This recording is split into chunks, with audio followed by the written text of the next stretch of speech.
Liubov Tsybulska is a Stratcom expert and founder of Stratcom Centre. We're going to dive into some of the fantastic stories and analysis that that institution has done. And of course, we will put links into the description of the video. Liubov also has an extraordinary career working with many NGOs and institutions within Ukraine. And there's a common theme here, and it is fighting Russian disinformation, fighting Russian hybrid warfare. And as we know, these are absolutely critical at this time. Thank you to everybody who supports the Silicon Curtain, the channel, and especially those who've helped raise funds to buy the trucks recently. As you may know, we've got another campaign on to buy another batch of trucks and to drive them across again to Ukraine, probably in mid-May. So please do check out the links in the description of the video. Let's get straight into the interview, though. And just before we do, check that you're subscribed, check that you don't miss out on any of the new fantastic speakers that we feature on the channel. Lyubov, welcome to the podcast. Hello. Hi. It's nice to be with you here. It's a tremendous pleasure, and I was very much prompted to get in touch because I've followed quite a few of the outputs of Stratcom Centre over the last couple of years, but also you did a fascinating interview on Times Radio. We'll pop a link into that in the description as well. And there were lots of questions that I found fascinating. There were lots of questions which weren't put to you, which I thought would be, tremendous to do that and capture some of those because clearly your insights are extraordinarily valuable. Could you describe a little bit about Stratcom Centre and the kind of work it does and the areas of sort of research and indeed impact that it has? So we launched this center back in 2021, and back then we saw it as a bridge between civil society and the government, because back then the main expertise on hybrid threats, on countering disinformation was accumulated mostly in the civil society. So we wanted to bring it to the government level, and that's how I joined the government. Currently, I'm not part of the Stratcom Centre, just to want to clarify, but I do advise them and we work closely as colleagues. We cooperate. Now I run an NGO and we do a lot of things, a lot of stuff for our security and defense forces. We analyze Russia from different perspective and help our forces to weaken Russia. I unfortunately cannot say more. One of the things that I can reveal today is, for instance, our recent study on Russia's cultural diplomacy and how Russia instrumentalizes this diplomacy in favor of war. And of course, it's never been more important at this time. We see Russian aggression increasing. We also see a huge investment in hybrid warfare. And of course, that's one of your key areas of expertise. Has that investment remained steady as far as we can tell, or have there been fluctuations in it? And now we're entering this so-called negotiation period. Are we likely to see an uptick in this so-called hybrid warfare, especially targeted not just at the US, but also at perceived adversaries who are perhaps not going along with the US strategy to, well, give everything away to Russia that it seems to want? I must say that for years, a lot of us, a lot of Ukrainians and my European colleagues, we were trying to look and show how Russia works in foreign affairs, how Russia basically creates enemy image inside Russia and how the Russia influences other countries. So we've been speaking about hybrid threats and specifically about reflexive control for years, trying to bring attention of European and also Ukrainian government and opinion leaders. And now we can actually see it live how it's being done, because what Russia is doing on international arena is it's basically a playbook of on Russian active measures, how they influence the government of another country, how they make American leaders to repeat Russian narratives, how they use negotiations in their favor to basically strengthen their narrative and to show that it is Ukraine and Ukrainian leaders who do not want any peace, and Ukrainian people who want to continue to fight, which is absurd. So yes, so now I feel like what we have been speaking about for years finally is so vivid, is so visible to, should be vivid, should be visible to anyone. And unfortunately, we see consequences of those Russia's actions that for years have been hidden behind this, rhetoric and Russia's image as a very decent cultural country that Russia was trying to promote. Well, we're going to come on to the cultural side and what you call the Trojan horse of Russian culture. But I'm fascinated by this reflexive control. Not everyone watching this is going to know exactly what we mean. But it's interesting, isn't it? If you take, say, reflexive control during the Cold War, this may well have manifested, and there are many different ways, but it would have potentially manifested through let's say, sort of trade unions or leftists, arguing against the capitalist state or arguing against this, that, and the other, not necessarily being overtly Soviet or pro-USSR, but in the effort of using groups and using their motivations to undermine the state of your adversary. What's the big difference now between reflexive control, as we saw in the USSR, and what we're seeing now? Because there are those on the right who will say, oh no, this is still a leftist problem. But to my mind, they have managed to manipulate both sides or multiple sides or facets of a society to seek to undermine the core. And even those who are not so political, they've helped to, I would say, spread this idea that there is no such thing as democracy. Let's say they've helped to amplify the sort of cynicism and nihilism, which is also part of the strategy. So, how do you see modern reflexive control working? And then maybe we can relate that to the negotiation process and some of the narratives we see appearing, especially in key people who form part of that US delegation. First of all, let me remind what reflexive control is. Is when I, for instance, give you basis for decision making. You think that this is your decision, but it's actually what I wanted you to do. And of course, in the recent decade, it became much easier to do it, to conduct these information operations, and to force people to do what you want, because you have all these technologies, you have social media, you actually can manipulate masses. It's not like you have to focus on some specific group or some specific people. You can influence big amount of people right now. And this is what Russia is doing. So they simultaneously work for both sides. So they fuel contradicting narratives and make people fight, make people feel this tension and attack each other. And this is when people are not focused on their enemy. They basically focused on each other and the polarization between them. But also, what Russia is doing, they impact the decision-making people, those in the American government, which is very susceptible to this.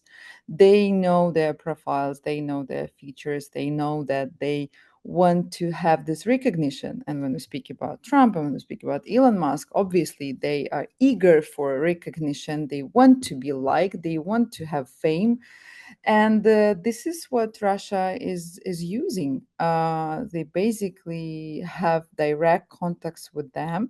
They understand that these people they understand power and the language of strengths, right? They don't want to admit that everybody has voice right now. They want still to be an elite, and they still want to be the most powerful. They don't want to take into account that there are migrants, that there are other people, like small people matter, right? They don't want to admit this. And this is what Russia is using, saying that we can actually deal, we can agree what should happen with this war, with this conflict, with the planet, because we are strong. We shouldn't pay attention to those small countries which are not powerful. We shouldn't pay attention to those small people who are immigrants who came and seeking for jobs. They do not matter. And this is something very appealing for Trump. This is something that he understands, and obviously his team as well. It creates the extraordinary image because we don't know the full biography of Putin, but we know he was a low-level operative within the KGB. He was a manipulator, a psychological manipulator. That was part of his key role. And it's a mixture of sort of thuggish behavior and psychological manipulation. You know, if we were going to write the movie of this, it would seem that he has reverted to that role. It's almost as if he is the handler to Trump. And the rumor, of course, as you've hinted at there, is that Elon Musk may also have direct communication and be receiving, you know, certain narratives and indeed a worldview directly from him. I don't have evidence for it, but I do hear rumors that's possibly the case. This is going to strike some people as extraordinary because we like to focus on, you know, Russia's weak, its economy is weak, Putin's in a difficult situation, etc. I rather fear the reverse is true. Putin is having the time of his life. He actually rather likes war. He likes being a wartime president. He likes the sort of chaos and manipulation. And he likes slipping back into that role of being a kind of psychological handler or manipulator, especially that it is at such a senior level, an unprecedented level, which was never achieved, I think, by any operative during the Cold War. What's your perception of that? Uh, Honestly, I think that Putin is a reflection of Russian people. It comes not from the top to bottom, it comes from bottom to top. We know that Russian people, Russians support this war. We see how they react when they look at the suffering of Ukrainian people. We passed this stage of shock and willingness to understand why. I remember that back in 2022 when we saw how they reacted to our losses or to the attacks of their forces on the civilians. Everybody was asking, like, why do they do it to us? What have we done? Like, it was like a very obvious question because we couldn't understand that any human being would be delighted to look at this suffering. And this is exactly what we saw back then on their social media. They were happy. They sent a lot of messages to many Ukrainians because there are a lot of ties between Russian and Ukrainian people. And they would say something like, of course you deserve it, and your children deserve to be killed and bombed in the maternity hospital, whatever, in Mariupol, or drama theater in Mariupol, because they are also Nazis and things like that. So with Putin, I think that he knows this. He knows perfectly that his people support him, and he is a reflection of this ideology. And obviously, when we speak reflexive control, we should look at what they study, like what they say. And I like to read Russian journals for military officers and how they see this whole psychological aspect, psychological dimension of this war. And they speak a lot about this. And honestly, when you read this, you understand that they try to build the logic behind this. So from our perspective, from the perspective of the democratic world, it looks bizarre, right? It's like you cannot enjoy killing so much. You cannot really want to change this system in this way, because it's not right. But in their mindset, it's pretty logical. They think that the West is attacking them. The West is using things like democracy and human rights as tools to basically control people. They have a lot of writers they writing about this starting from the Cold War. So it's not something new when we hear what Surkov is saying, right? We like all this genocidal rhetoric, as you called it. I understand when it comes from. I saw it in the works of Dugin, of Zinoviev, and other thinkers, the people who are considered to be very, very prominent and smart in Russia. And so, yes, I think that it's not one person problem. It's a problem of the whole system. And this is exactly why, if you ask Ukrainian, any Ukrainian, if I go out to the street of Kiev right now and ask, do you think if Putin dies or if Putin is killed or whatever, do you think something will change? And I can assure you that majority of people will say, probably there will be some changes inside Russia, but generally, no, we will think that this system will continue to do what they do. The problem with Russia is that Russia has never gone through reflection on what they have done wrong. They put monuments of Stalin. So somehow, if you look at what they glorify right now, you will see that they can glorify simultaneously Tsar Nikolai II and also Stalin. And a lot of, for instance, writers and artists, those who were killed by Stalin.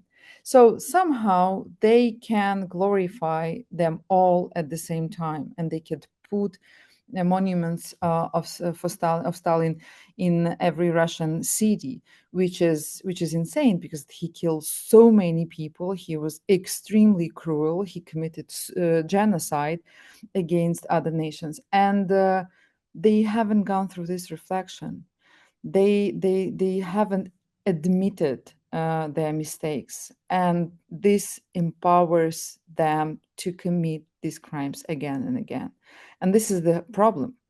And probably if something happens in Russia, and hopefully it will happen one day, the whole world have to basically force them to admit that they were wrong. Some Civilized world. re-education type program, If which is we're still there, yeah, if our system of values prevails, then probably we will have to explain them that their values and their system is not humane. If you look how they speak about, for instance, soft power, I know you want to speak about this later, but I will just put it here and go on. They say that there is no doesn't make sense to change people's mind on some specific topic. You have to build kind of a mental structure. You have to build the mindset of the people through myths, through cultural narratives, and so on. And then in this structure, it doesn't matter what use these people get. They will adjust it to their mindset.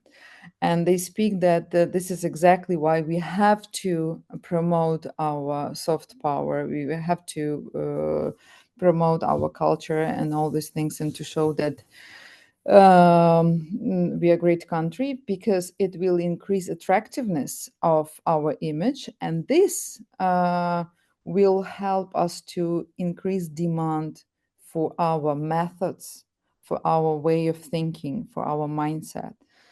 And yeah, for many years, a lot of countries in the West were thinking that, okay, it's just cultural diplomacy. We should separate, Dostoevsky from Russia's politics, from what they did in Crimea and Donbass. But unfortunately, the first thing they do when they come to Mariupol or Crimea or Bakhmut, they put pictures of Dostoevsky and Pushkin and put their quotes on big banners and try to convince people that the empire is here and you cannot resist. And yeah, before we hit record, I was saying that I am eschewing watching or participating in any, I'd say, Russian cultural events, simply because at this time, elevating, I think, Ukrainian voice is the appropriate thing to do. But that is something that I think few in the cultural sphere understand. Let's turn back to this concept of Ukrainian Nazis, because this reading of Surkov, and if people aren't aware who he is, Vladislav Surkov was one of the ideological architects of Putinism. He was actually trained, I think, as a dramatist, and in a literary sort of tradition, as well as sort of politics and theatre, and that's very yes, Just a small, yeah. clarification. He is, according to his education, he is a director of mass events. Mass events, yes, yes. Mm. But he's got that sort of grounding in an understanding, as you say, of culture as a soft power weapon. But he's also brought up in this sort of postmodern tradition and theatricality, and this all kind of comes together. So I find it odd listening to his interview. Maybe it's not so odd. The mythology, the genocidal mythology, comes across incredibly strongly. He's not, as far as I understand, he's not even ethnically Russian. He's Georgian, He's I Chechen. think. By yeah, He's um, Chechen. but for him to repeat, or not even repeat, but retell and amplify these genocidal narratives, the idea that Ukraine is just a fragmented mosaic stuck together, it's not a real country, it's not a real identity, and blah, blah, blah. I mean, we know many of these narratives. The question in my mind is, have they retold these stories so much that at some point they may have been cynically constructed and now they've internalized it and believed it? Or do they still cynically look at all these narratives as just tools of manipulation in terms of power and politics? When we speak about Russian propaganda, I always like to bring an example with Jean-François Lyotard, a French postmodernist, who said that there are two types of discourse. One is a science discourse, a factual discourse, when information authorizes itself with facts, with evidence. And the second one is narrative discourse, when information authorizes itself with constant repetition. So this is what they do, what Russian propaganda is doing. They keep repeating the same things for years, and eventually these things become truth in people's mind, and not just externally, but he's here in Ukraine as well. They keep saying that, and for their audience as well, for Russian audience. For instance, they say that Russia was founded first, and then it was Kiev, which is not true. We know that Kiev was founded, and the civilization, the state here was far more before something happened in Moscow, right? Some people started to gather and think about any sort of city or state. So we know this, and but they distort history for their own audience, and these people, Russian people, truly believe that they are very ancient civilization. And you know that since 2023, Russia amended its concept of foreign policy, the very high strategic document, and Russia is calling itself a civilization. This is the first time in their history they say that they are not standing somewhere between West and East, but they are separate civilization. So yes, this is what they do. They keep repeating the same things, and these things eventually become truths. And unfortunately, there are a lot of victims of this method. And if you look what they do in the occupied territories, this is actually it's so shocking to see these methods.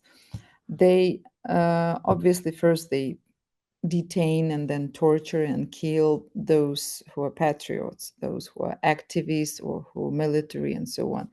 But almost at once they go for a Ukrainian culture and they steal everything from our museums. And this is what happened in Kherson, of course, in Crimea. We had a lot of very, valuable treasures, cultural treasures there, but they took it to Moscow. And the same they did in Kherson and Mariupol. They basically stole all these things from our museums and galleries. But what actually surprised me the most is that they go to churches and they take, those books where people are registered, the names and date of birth and death. So basically, they try to eliminate memory. They try to kill memory, because if you do not have memory about your family, about yourself, about your country, whatever, then it's very easy to impose whatever image you want on this group of people, on this person. So this is what they are doing here in Ukraine, in the occupied territories. But this is what they do with Russian people as well, with all those republics, with all those ethnical groups that they have. And that's why it's not surprising that those people who are not even Russian, like Yakuty or Chechens, all these people in this world, we see that they're extremely cruel, that they very fearful. They rape and kill Ukrainian men and women, and this is, and the same with Surkov. This is what you said. He's not even Russian, but he wants to prove that he is such a dedicated servant to the empire. He wants to be attached to this big concept and this big empire, so he helps to build this and promote it. Yeah, this is what we see, and this is what very difficult to understand with our Western mindset. And this term Nazi as well, because again, many of the West will be thinking, well, they can't surely mean, Russia can't surely mean that they think Ukrainians are Nazis, et cetera, because we have a certain point of view. The Nazis were not just Germans. They were not just people wearing, Hugo Boss SS uniforms, etc., that look and behave in a certain way. That actually what we're opposed to is the inhuman ideology. We have a certain set of ideas and precepts that we say, yes, the Nazis did this, this, and this, and they looked like that, that, and that, but also this is what they believed in, and we are against these beliefs. Is the reason that we look at these Russian narratives and go, they can't possibly believe it, is because actually we're working with two different concepts of Nazis. And this is actually rather important because it seems that in the rhetoric of Lavrov in the last couple of days, as has become clear that the US negotiating tactic has really diverged, and what the US is prepared to give away in the negotiations is diverged from what Europeans are prepared to give away. Lavrov has started referring to Europe as actually the source of the Nazi malady, the actual main support behind actually. It's not just Ukraine and Ukrainians being the anti-Russia. No, Europe is behind this as well. So how should we understand what they're actually talking about when they use the term Nazi? I just again want to remind you then, when Israeli-Palestinian conflict started, Russia was supporting uh, Palestine and was saying that Israel is Nazi. Like it just, you know, small reminder. Yes, that Russian propaganda was calling Nazis, and this is something historical in Russia since Second World War. Everybody whom you do not like is Nazi.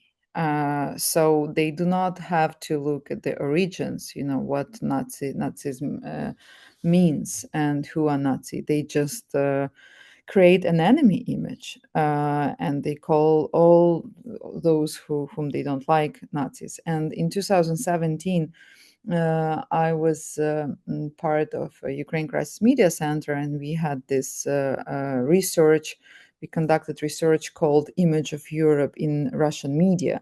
And the idea was to show our international Western, first of all, colleagues, how they're being portrayed by Russian propaganda. And we basically analyzed three major Russian TV channels, which are fully financed and fully controlled by Russia's government, by the Kremlin. And we analyzed all the news, all pieces of news and TV shows, and analyzed this rhetoric about Europe. And we were very much surprised to see how they create this enemy image of European countries.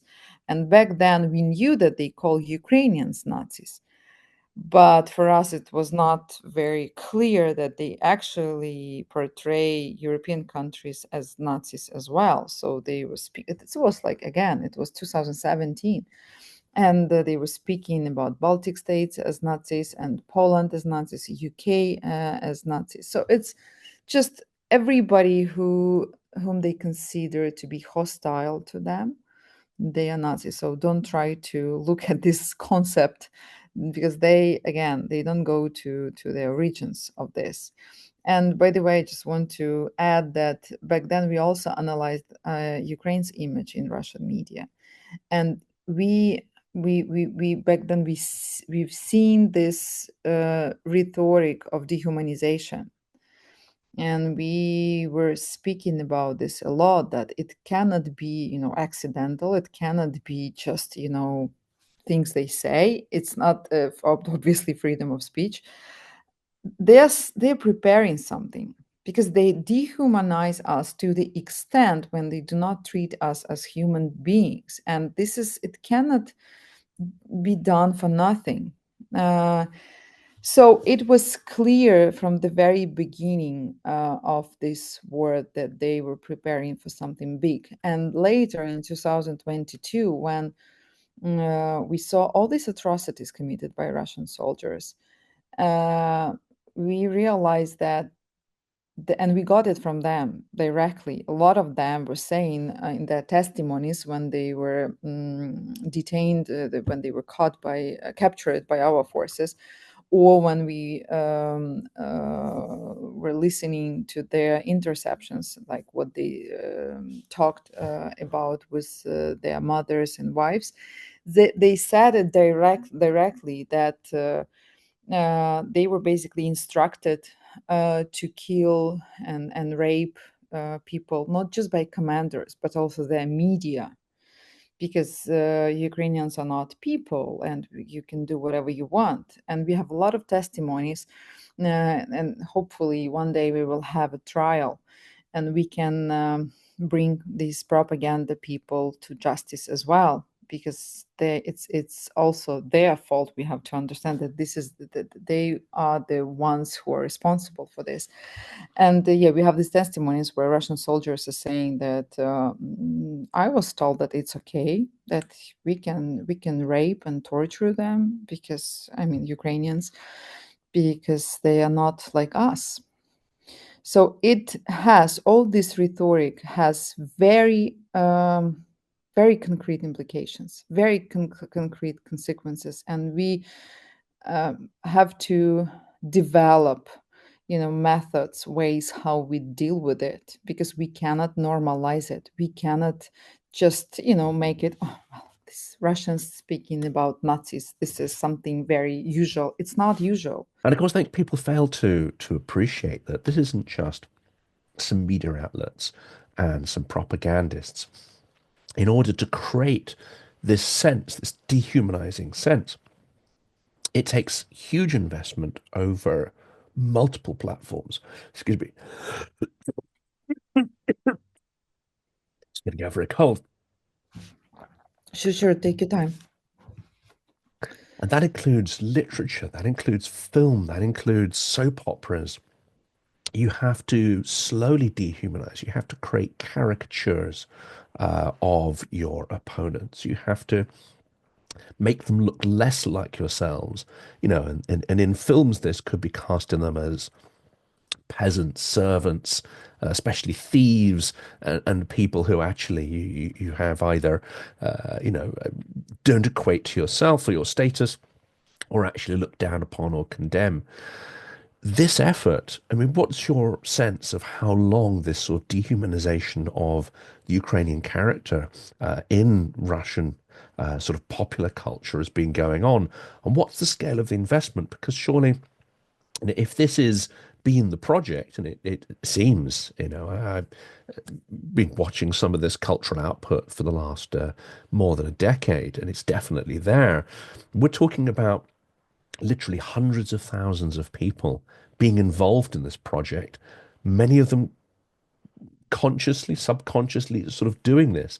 So it's not sort of just a small handful. How does this work? This sort of, we'll come to literary culture in a minute, but I think often it's ignored, this popular culture and the role in dehumanization and propaganda, preparing the ground for genocide.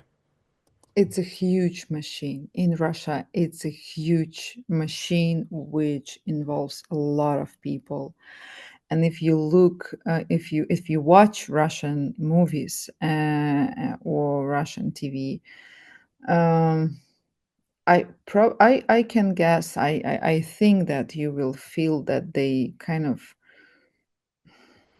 torture you or something after like 30 minutes, because it's unimaginable scale of hatred towards others and humiliation. And they always have the what, like, especially if you look at Russian, for instance, entertainment industry, they always build all the jokes in these programs on humiliations of others, either Ukrainians or Georgians, or of course Americans or somebody else.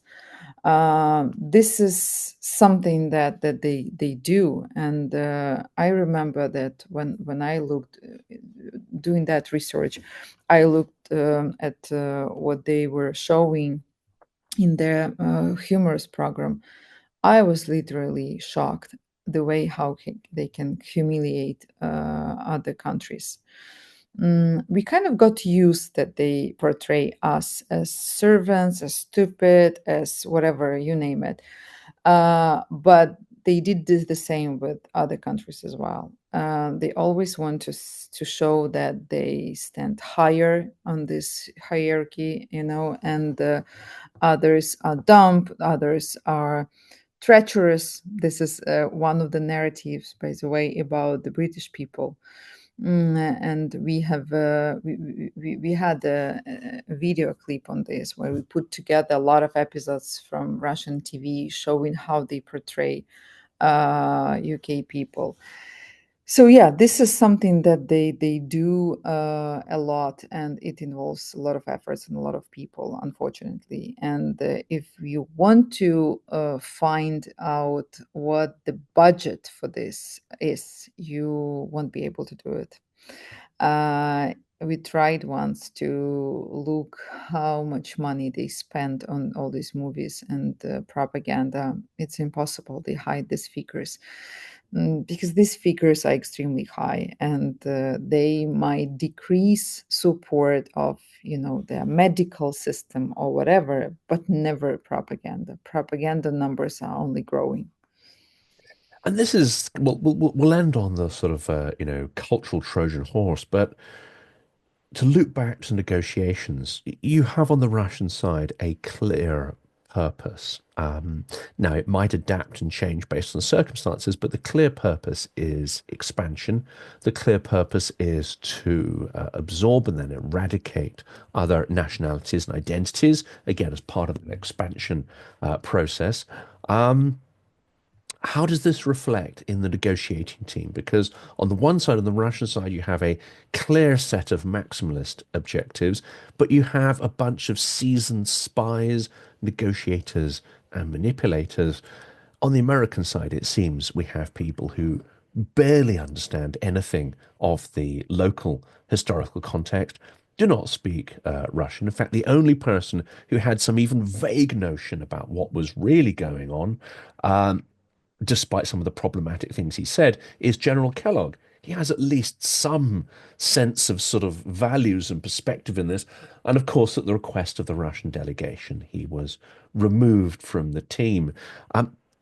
Does it fill Ukrainians with horror looking at this not just the manipulation, but the sheer chaotic amateur approach of the Americans and how easily they can be manipulated by, I would say, this crack team of sort of KGB spies and psychologists? I'm afraid that it's a horror show not just for Ukraine, but also for all the people who understand foreign policy and especially understand Russia.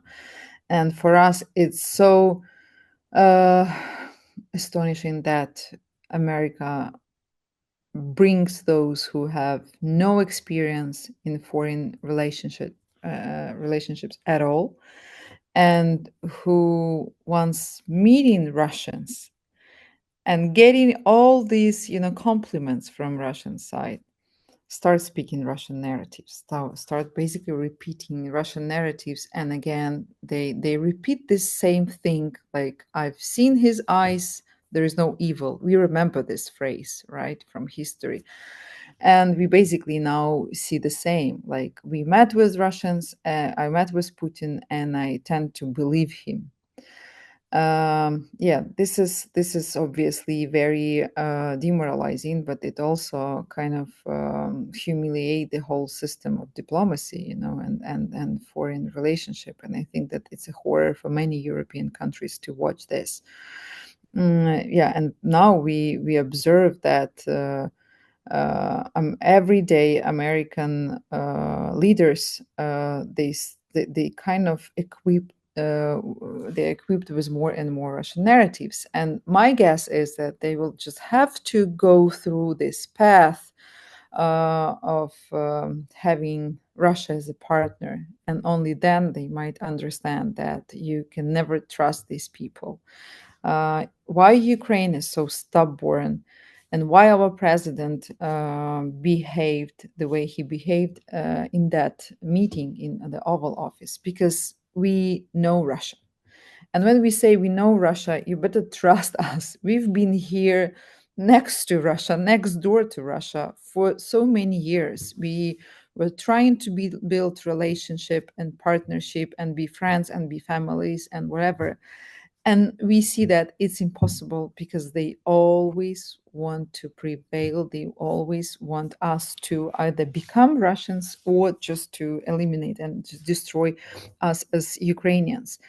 And this is something that probably you have to go through, because if you are charmed with Russia and Russian leaders, have relationship just for some time, any partnership, and you will see that they will break this, they will violate this partnership and your agreements very soon. And there And must come the a only thing which bothers us is that, unfortunately, we are going to be victims of this experience. And there must come a point where Zelensky, hopefully backed by European partners, says, no, that we're not going to agree to these conditions. You can't even have, the whole of Luhansk, let alone Zaporizhia, Kherson. And of course, once, if they were to get those, then they'd start demanding Kharkiv, Nikolaev, et cetera, et cetera. There must come a point where Zelensky, and he may be going along with this, just so that Russia can be exposed in this process as the party that is not serious about talks. I mean, I don't know quite what the strategy is, but at some point he's going to have to say, no, we are not going to agree to that or that or that or that. It does seem that by so-called agreeing to a truce in the Black Sea, which many people have pointed out is extraordinarily absurd, given that that is one of the theatres where Ukraine had already ejected Russian violence and machines of war. No concessions are required here because that is already peaceful. Peace through strength, the only way that's possible. Just answering that, I mean, Zelensky's going to have to say no sooner or later.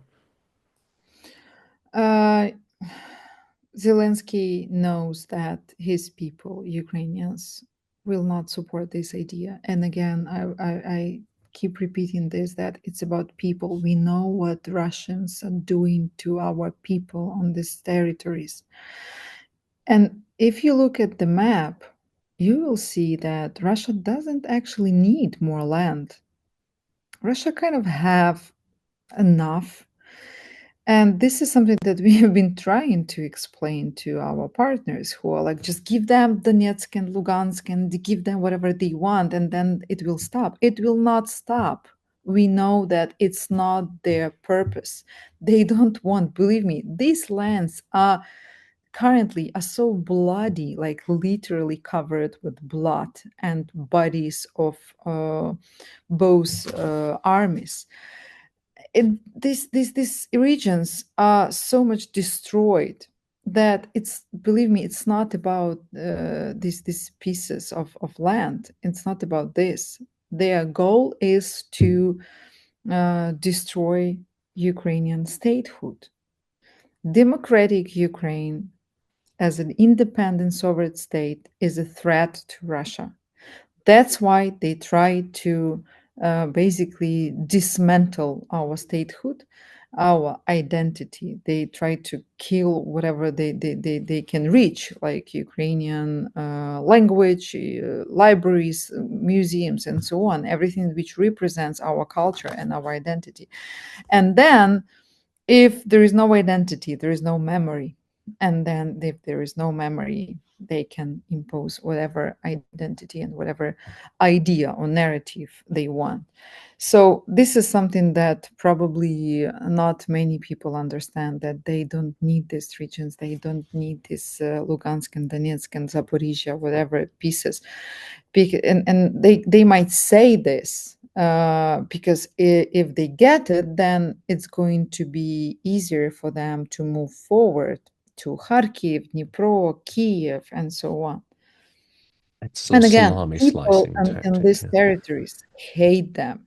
Mhm. I think it's also another misconception, another uh, thing that people don't understand, that even if some of them speak Russian language, they don't want Russian rule. They don't want to see Russians on their land, in their regions. And it was the same in Crimea. And Crimea, if we look at this whole Crimea operation, we now from the perspective of all these years, we will see that it's the probably the most impressive and vast psychological operation. How Russia convinced the whole world that Crimea wants to be with Russia, although there was no indicator. And they, back then in February of 2014, they launched this very numerous groups on different social media, where suddenly a lot of people started saying that they want to join Russia, that they don't want to stay with Ukraine. And only later, when we realized, when we learned that these were not real people, these were bots and trolls from all these, factories in Russia, working on this. Until now, I keep, hearing that, but yeah, people in Crimea, they wanted to be part of it. We need to sort of end on that other topic, and that is culture as a Trojan horse. I'm going to put a link in the description of the video because you've got a fantastic article about this on your site, which I strongly encourage people to read. Could you define why we should be, really wary about the reintroduction, the reinjection of so-called Russian culture? I mean, things like Nord Stream and these others are, I think, more obvious to people, but why should we resist the pull of Russian culture, which is undoubtedly coming? We've got the international Olympic Committee now discussing the reintroduction of Russia into the world of sport, which, given their bombardment of Ukrainian cities over the last couple of days, is an absolute obscenity. But to address this point of culture, why is it as a Trojan horse, and why should we be so wary about Russian culture? Because that's how they see it, and that's what they say in their highest strategic documents, that this is one of the best ways to promote Russia. And unfortunately, we cannot separate Russian culture from Russia's intention in foreign policy and Russia's government. And they exploit this culture in their favor. My team has analyzed all the key Russian strategic documents, and we found a lot of evidence that Russia uses culture to whitewash, and they basically say it as it is, to whitewash their image, and as I said, to increase demand for Russia and Russia's ways of politics and so on. And we know that the key pillars of Russian culture policy is three major organizations like Russia's Fund, Russia's Ruski Mir Center, and so on, and Fund of Khorchakov. So basically, there are three major organizations, and they have a lot of their main goal is to promote Russia abroad and to organize events across the world. And we looked attentively at what they are doing in other countries, including European countries, although in Europe they are under sanctions. So now in these recent years, they moved largely to the countries of so-called global south.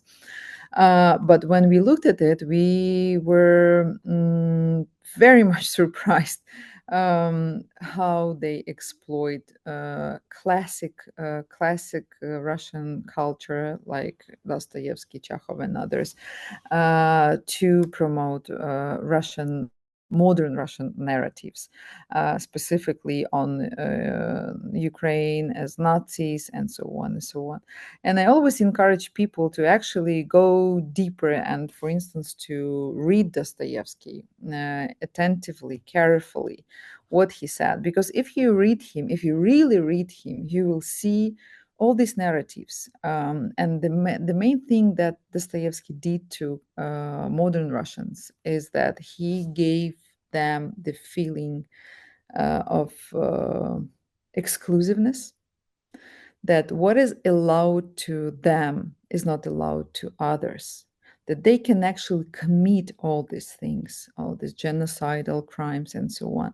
And he speaks directly about this. Yeah, he's very racist, very chauvinist towards Ukrainians and towards Jews and Polish people and others.